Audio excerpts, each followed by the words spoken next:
आजमगढ़ की जनता और उत्तर प्रदेश की जनता इस बार ऐतिहासिक परिणाम देगी, भारतीय जनता पार्टी का सफाया करेगी। चुनाव से ऐन पहले जो कमिश्नर हैं उन्होंने इस्तीफा दे दिया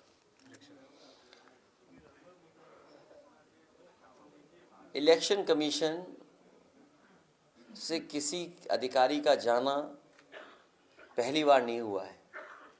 भारतीय जनता पार्टी की सरकार में कई बार ऐसा हुआ है जहां पर दबाव उन पर पड़ा है तो उन्हें नौकरी छोड़ करके जाना पड़ा है, आयोग छोड़ करके जाना पड़ा। ये पहली बार अधिकारी नहीं गए, इससे पहले भी अधिकारी गए छोड़ करके। तो सीधा सीधा सवाल खड़ा होता है कि आखिरकार जो कॉन्स्टिट्यूशनल बॉडी है, जो इंडिपेंडेंट बॉडी है, उस पर दबाव किसका है, और वो भी चुनाव से पहले। जी, पश्चिमी बंगाल में ममता बनर्जी जी अलग चुनाव लड़ने का सभी सीटों पर टिकट उन्होंने डिक्लेयर कर दिया है।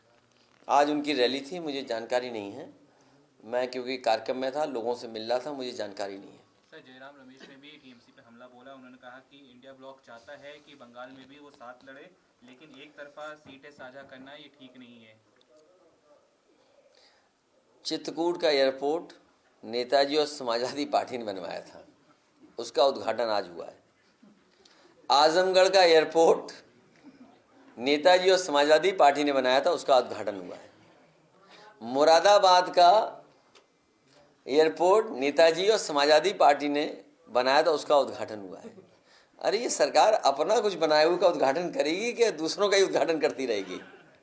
तो डबल इंजन की सरकार, और सोचिए कि एयरपोर्ट नहीं बना पा रहे, और जहां एयरपोर्ट बने भी हैं हवाई जहाज नहीं उतर रहे हैं। एक रसूलाबाद में बनाया था हवाई पट्टी, सरकार बनते ही इन्होंने हवाई जहाज उतार दिया उस पर, और आज वह बबूल उग गया है। पूरी हवाई पट्टी पे बबूल है। अब बताओ बबूल कौन हटाएगा जाके रसूलाबाद से? तो ये केवल दिखावा है। चुनाव आ गया है, इसलिए दिखाना है कि काम कुछ हमने किया है, वो भी दूसरों का काम का अपना काम बता रहे हैं। बताइए आप। आज शिक्षक सभा की बैठक थी, इनका मूल मांग क्या है जो समाजवादी पार्टी अगले लोकसभा चुनाव में मुद्दा बनाएगी? ओल्ड पेंशन तो है ही,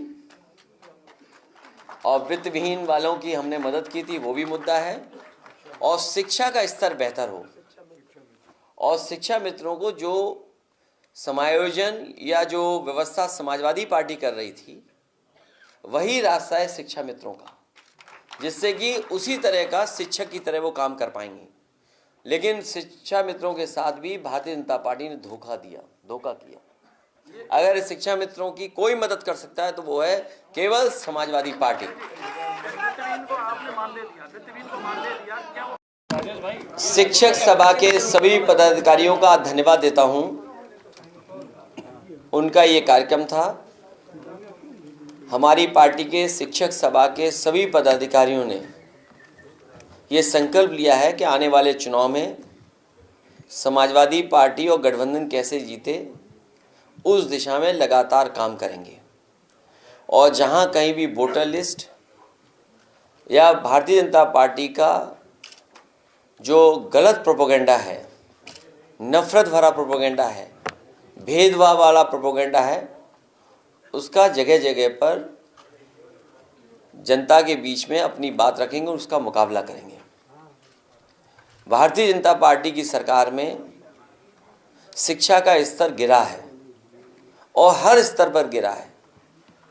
कहने के तो ये सरकार विश्व गुरु बनना चाहती है, लेकिन दुनिया में जिस तरीके की शिक्षा व्यवस्था है, क्या हमारे भारत के और खासकर उत्तर प्रदेश के बच्चों को क्या वो शिक्षा मिल रही है? क्या प्राइमरी एजुकेशन में कोई बदलाव लाए हैं?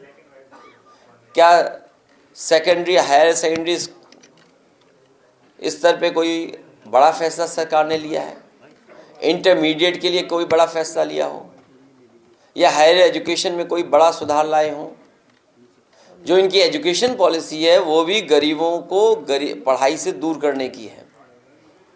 मुझे याद है कि बच्चों को कुक्ड हॉट मील मिले, गरम खाना मिले, इसके लिए लगातार किचन बनाने का काम शुरू हुआ था। और अक्षय पात्रा जैसी संस्थाएं जो इसमें काम अच्छा कर रही उनको जोड़ने का काम हुआ था। लखनऊ शहर में ही 1.5 लाख से ज़्यादा बच्चों को गरम खाना कैसे प्राइमरी स्कूल में पहुंचे उसकी व्यवस्था की थी समाजवादी सरकार ने, और ऑटोमेटिक किचन बनी थी, और इसी तरह की किचन हर जिले में बननी थी जिससे कि बच्चों को समय पर और गरम खाना खाने को मिल जाए। इस सरकार ने वो भी योजना रोक दी।